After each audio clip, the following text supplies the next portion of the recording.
Shalom. Selamat pagi dan selamat kita mendengarkan kebenaran firman Tuhan. Puji Tuhan sudah di dalam Tuhan Yesus Kristus. Kali pertama ada di Ambon, kali pertama beribadah di Ambon, dan kali pertama melayani di Ambon.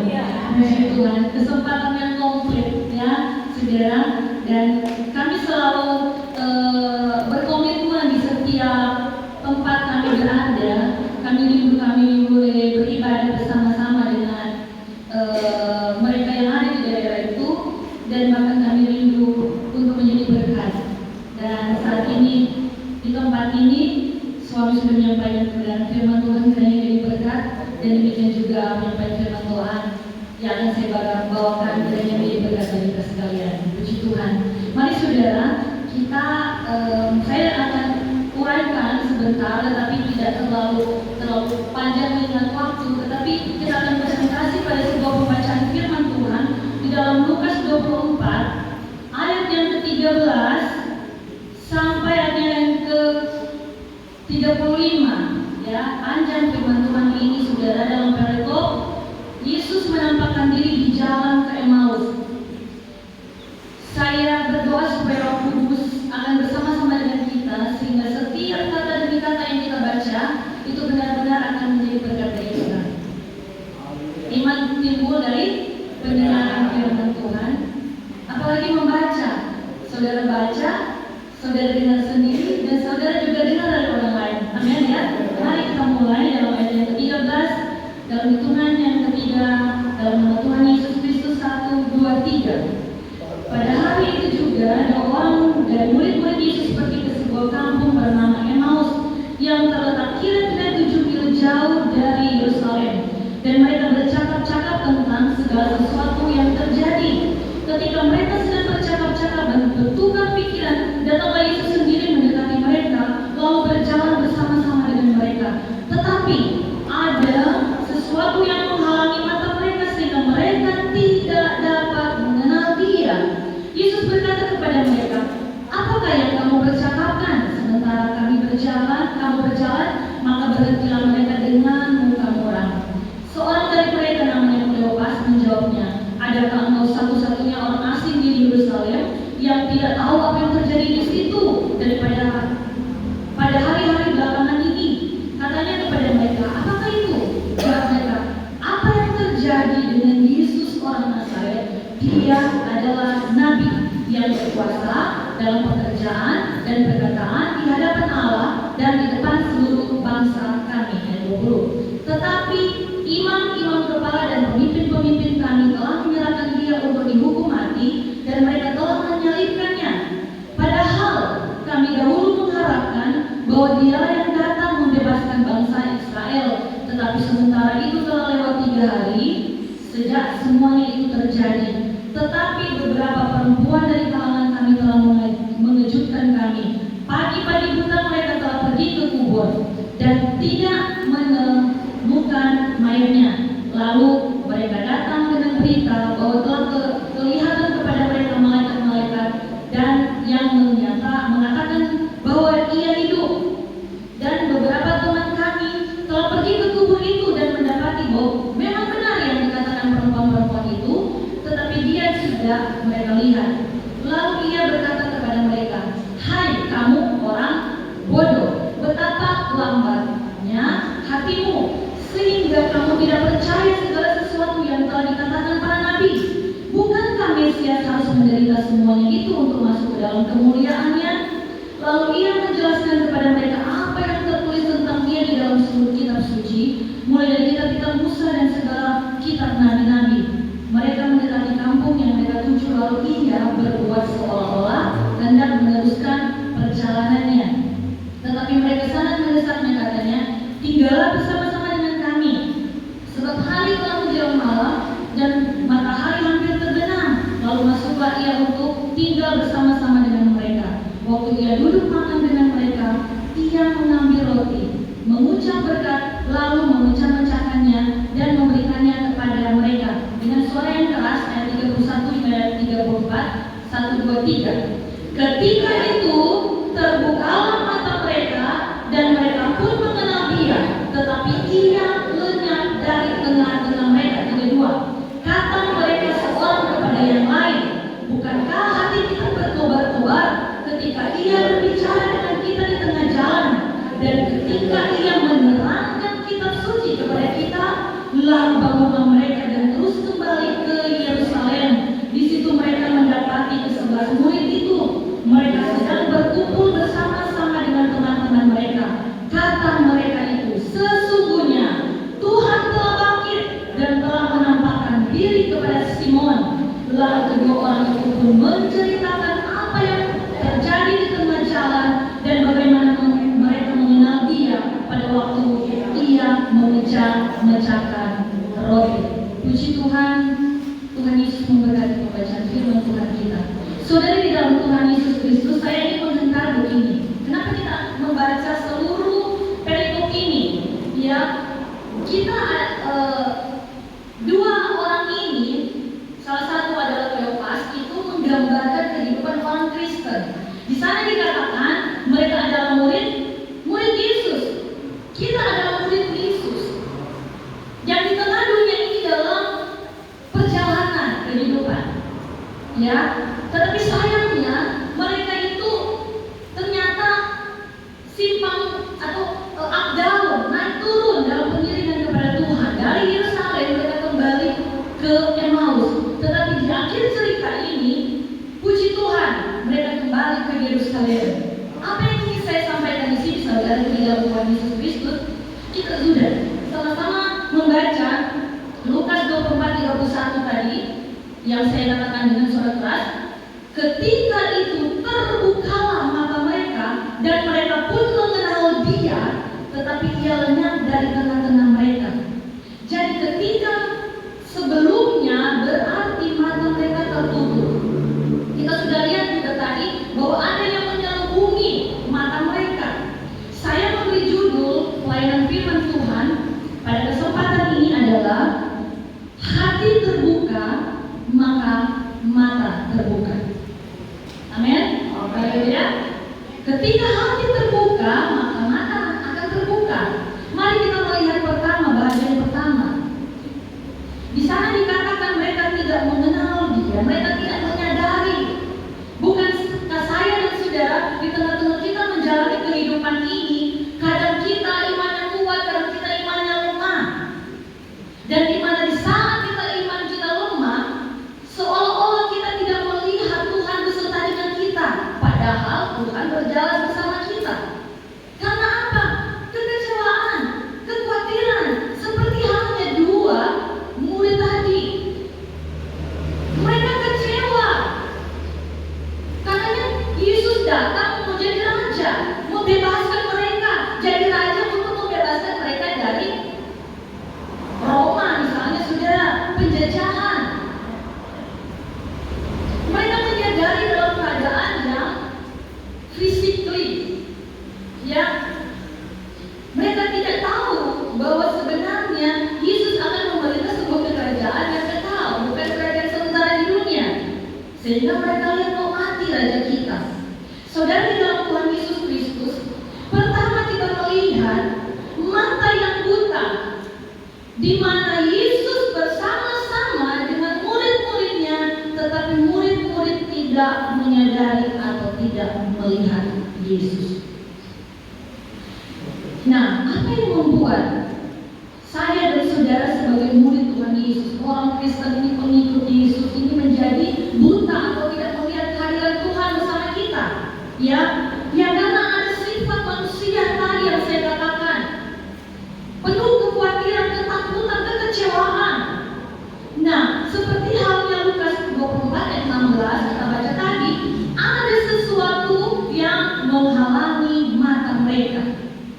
Mungkin kita juga, saudara, kadang kita tidak melihat Tuhan bersama dengan kita dalam hidup ini. Karena kita ada kekecewaan, kita ada ketakutan. Takut lebih besar daripada menyadari kehadiran Tuhan. Kekecewaan lebih besar daripada menyadari bahwa Yesus bersama dengan kita, berjalan bersama dengan kita, menghalangi kita. Mata iman kita tertutup, saudara. Mari kita hubungkan dalam Wahyu 3 ayat 14. Di sana juga akan kita temukan hal yang membatasi atau menyelubungi atau menutupi mata rohani kita, sehingga kita tidak melihat kehadiran Tuhan atau penyertaan Tuhan. Wahyu 3 ayat 14, dan tuliskanlah kepada malaikat jemaat di Laodikia, inilah firman dari ahli saksi yang setia dan benar, permulaan dari ciptaan Allah. Dan 15, aku tahu segala pekerjaanmu, engkau tidak dingin dan tidak panas. Alangkah baiknya jika engkau dingin atau panas. Ayat 15 kita lompat, karena engkau berkata, aku kaya dan aku telah memperkayakan diriku, dan aku tidak kekurangan apa-apa. Dan karena engkau tidak tahu bahwa engkau melarat dan malang, miskin, buta, dan telanjang. Jadi ternyata saudara, hal lain yang menghalangi kita untuk melihat kehadiran Tuhan, untuk melihat atau menyadari kebersamaan Immanuel dalam hidup saya dan saudara, adalah ketika kita itu tidak sepenuh hati, tidak sungguh-sungguh percaya kepada Tuhan. Ya, suam-suam kuku seperti jemaat Laodikia. Orang Manado bilang wow, ya, tidak sungguh-sungguh, tidak sepenuhnya. Ya saudara di dalam Tuhan, ada apa lagi yang menghalangi kita untuk melihat bahwa Tuhan ada bersama dengan kita, yaitu kesombongan saya dan saudara. Makanya ditekankan oleh suami saya tadi, kita harus penuh kerendahan hati. Amin saudara. Ya, manusia itu punya dasar kesombongan dari sononya. Manusia pertama jatuh karena apa? Sombong, mau serupa dengan Tuhan. Ya, punya nikmat seperti Tuhan. Saudara di dalam Tuhan Yesus Kristus, Wahyu 3:18 kita lanjutkan. Maka aku berbesar, saudara, itu adalah Tuhan sendiri, menasihatkan engkau supaya engkau membeli daripadaku emas yang telah dimurnikan dalam api, agar engkau menjadi kaya, dan juga pakaian putih, beli pakaian putih supaya engkau memakainya, agar jangan kelihatan ketelanjanganmu yang memalukan, dan lagi minyak untuk melumas matamu supaya engkau dapat melihat. Di dalam firman Allah yang hidup dikatakan, membeli apa saudara? Supaya kalian memperoleh obat dari aku. Jadi kita mendapat obat. Membeli itu berarti ada sesuatu yang kita korbankan dan akhirnya kita mendapatkan. Ya, ada sebuah usaha, ada sebuah tindakan supaya kalian beroleh obat dari aku untuk menyembuhkan mata dan memulihkan penglihatan kalian. Ini bicara tentang apa? Tentang mata iman, mata rohani yang dipulihkan oleh Tuhan. Amin saudara. Haleluya. Dia menyembuhkan, obat itu dari Tuhan. Dan ayat 19, barang siapa kukasihi aku tegur dan kuhajar, sebab itu relakanlah hatimu dan bertobatlah.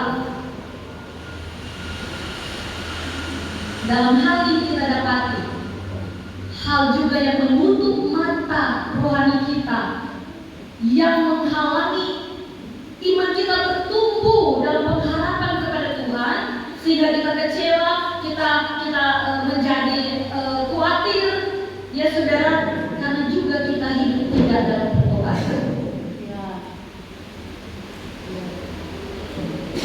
Saudara di dalam Tuhan Yesus Kristus. Yang kedua, kabar baik bagi saya dan saudara, yang di dalam ayat 28-29 Lukas tadi, ketika mendekati kampung, Yesus pura-pura seolah-olah ingin melanjutkan perjalanannya.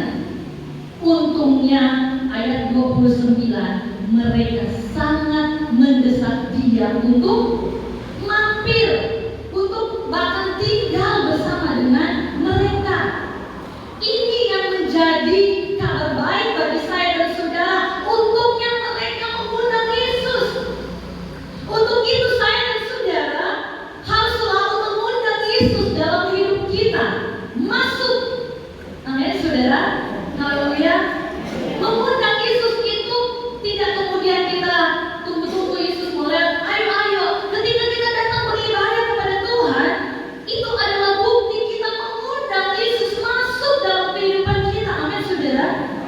Haleluya.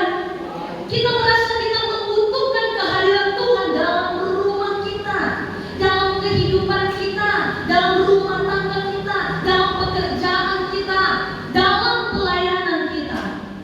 Jangan lupa selalu mengundang Yesus. Haleluya. Untuk mereka lakukan itu, saudara, mereka tidak biarkan Yesus pergi. Ya, itu yang Yesus rindukan, itu yang Yesus inginkan untuk saya saudara berbuat kepada Yesus, mengundang dia masuk. Makanya di ayat itu dia bilang apa? Berbuat seolah-olah. Jadi sebenarnya Yesus tidak mau pergi dari kita, saudara. Dia mau kita mengundang dia. Itu yang dia rindukan bagi jemaat Tuhan. Amin, saudara. Haleluya. Ya, kita hubungkan kembali di dalam Wahyu 3 ayat 20. Bagian pertama dulu, saudara. Lihat, aku berdiri di muka pintu dan mengetuk. Jikalau ada orang yang mendengar suaraku dan membuka pintu, aku akan masuk mendapatkannya. Jadi Yesus itu sudah ada di depan pintu kita, mengetuk. Hai jemaat, apa ini? GSDA Galilea, buka pintu. Artinya mari datang beribadah. Amin, saudara. Haleluya. Undang aku masuk. Ya. Ketika orang membuka pintu, kata firman Tuhan, aku akan masuk mendapatkannya. Haleluya, saudara. Saudara mengundang Yesus masuk dalam rumahmu, amin. Dalam kehidupanmu, haleluya. Puji Tuhan. Yang ketiga, bagian C di dalam Wahyu 3 tadi. Lihat, aku melihat di muka pintu dan mengetuk. Jika ada orang yang mendengar suara dan membuka pintu, aku akan masuk mendapatkannya. Selanjutnya apa firman Tuhan bilang? Aku akan makan bersama-sama dengan dia dan ia bersama-sama dengan aku. Artinya apa? Yesus sehidangan dengan saya dan saudara.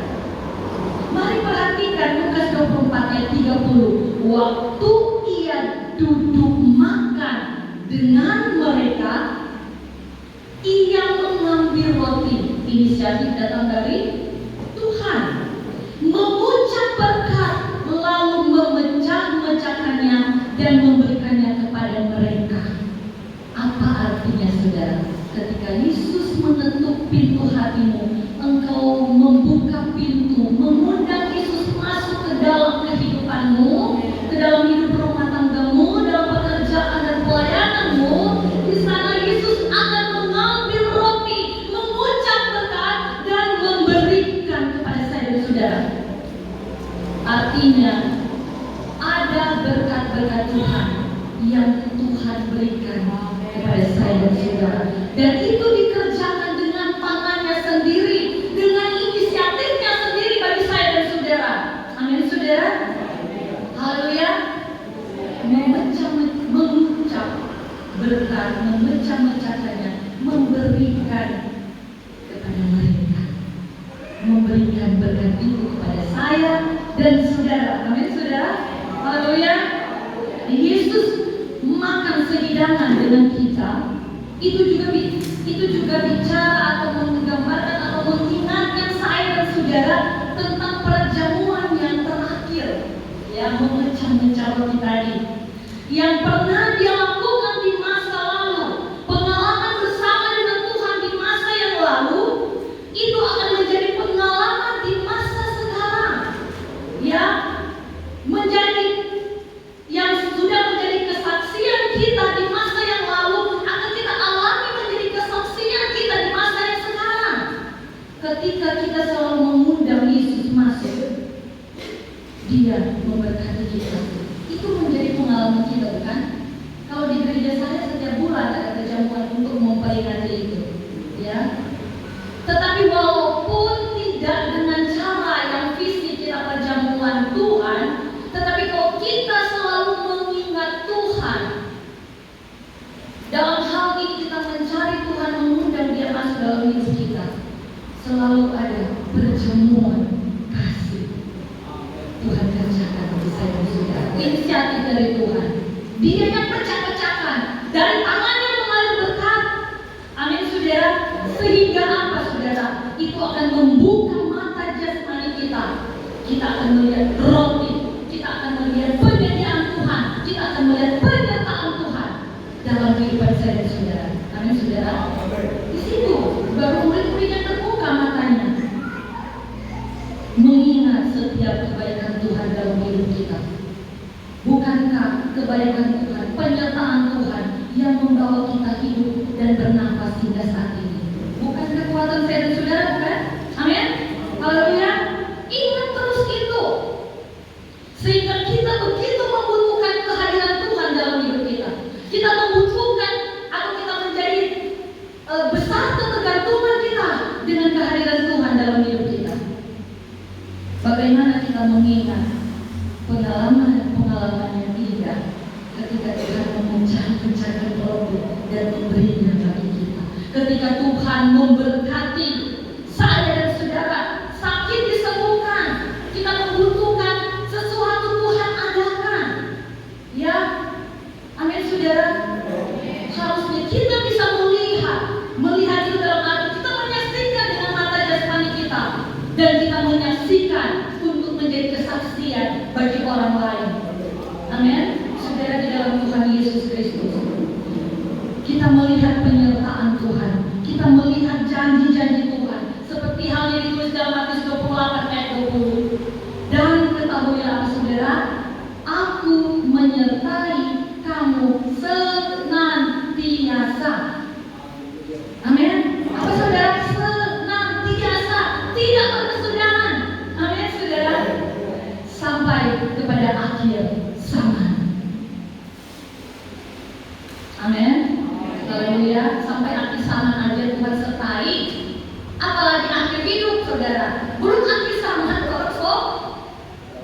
Berakhir hidup ada giliran. Sampai akhir zaman Tuhan sertai. Apalagi cuma sampai akhir hidup kita. Haleluya saudara. Itu janji Tuhan. Makan sehidangan itu berarti mengingatkan kita akan pengalaman kita dengan Tuhan, mengingatkan kita akan kasih dan penyertaan Tuhan. Dan yang kedua, makan sehidangan itu bicara tentang apa? Supaya kita bersaksi untuk kemuliaan Tuhan. Kita menikmati dalam hal apa? Jasmani kita menikmati, tetapi juga kita kok menjadi menikmati dalam hal rohani, menjadi berkat atau kesaksian. Lukas 24 ayat 35. Lalu kedua orang itu pun menceritakan apa yang telah terjadi di tengah jalan dan bagaimana mereka mengenal Dia pada waktu Dia memecahkan roti. Jadi harus bersaksi pengalaman kita dengan Tuhan. Yang keempat saudara, di sana ada cerita tentang Yesus menghilang. Ya, Lukas 24, 30, 31, mereka duduk makan, Dia memberikan kepada mereka. 31, maka terbukalah mata mereka dan mereka pun mengenal Dia. Tetapi, ada kata tetapi, Ia lenyap dari tengah-tengah mereka. Apa artinya ini saudara? Kepergian Tuhan Yesus yang tiba-tiba, ya tiba-tiba Dia lenyap, menegaskan bahwa kehadirannya kini tidak lagi terbatas daripada satu tempat, tetapi bisa dijangkau dengan iman dan pengalaman dengan Roh Kudus. Sekali lagi, kehadiran Tuhan tidak ketika kita lihat dengan kasat mata saudara, karena Dia bisa berada di mana saja, di hati siapa saja yang selalu terbuka untuk Dia masuk. Dia tidak terbatas hanya di tempat ini. Di tempat yang ada ibadah juga. Yesus ada di sana saudara, karena mengundang Yesus masuk. Dia terjangkau, terlihat dengan iman kita dan dengan Roh Kudus yang ada dalam kehidupan kita. Yesus menghilang. Dia tidak akan pernah menghilang sampai benar-benar Dia menyatakan dirinya kepada saya dan saudara. Artinya apa, saudara? Dia menunjukkan betul, mengkonfirmasi betul bahwa Dia ada bersama dengan kita. Kemudian Dia pergi. Tidak pergi begitu saja, saudara. Dia tidak meninggalkan kita sebelum kita mengalami Tuhan dalam hidup kita. Ya, Dia tidak pergi. Yesus tidak menghilang sampai benar-benar mata kita yang buta terbuka untuk melihat ada Roh Kudus yang menyertai hidup saya dan saudara. Amin, saudara. Hati terbuka, maka mata terbuka. Puji Tuhan. Sadari kehadiran Tuhan, saudara, saya tidak akan lebih lama lagi, tetapi saya percaya Roh Kudus ada di tempat ini, saudara. Amin. Haleluya. Sadari kehadiran Tuhan, undang selalu Tuhan masuk dalam hidup kita. Mari makan sehidangan dengan Tuhan, nikmati berkat-berkat Tuhan, dan jangan lupa ketika kita menikmati, kita juga bersaksi. Amin. Dan yang terakhir, lihat, buka mata rohanimu, imanmu terbuka, kuatkan imanmu, kuatkan pengharapanmu. Roh Kudus menyertai engkau. Bukankah Tuhan bilang apa? Aku tidak akan meninggalkan engkau seperti yatim piatu. Haleluya, saudara. Haleluya. Mari kita muliakan Tuhan. Amin. Haleluya. Puji Tuhan. Haleluya. Kita bagaikan dua orang murid tadi yang berjalan dari Yerusalem ke Emmaus. Ada Tuhan beserta dengan kita, tapi kadang kita lupa penyertaan Tuhan. Mari lewat kebenaran firman Tuhan ini mengingatkan kita, membangkitkan iman percaya kita kepada Tuhan, bahwa Tuhan senantiasa menyertai kita. Roh Kudus selalu ada di tengah kehidupan kita, yang akan membawa kita kembali ke Yerusalem, seperti kedua murid tadi kembali ke Yerusalem, tetapi juga menceritakan tentang Tuhan, menceritakan pengalaman pribadi kita masing-masing bersama dengan Tuhan. Haleluya. Sekali lagi kita muliakan Tuhan, dan saya kembali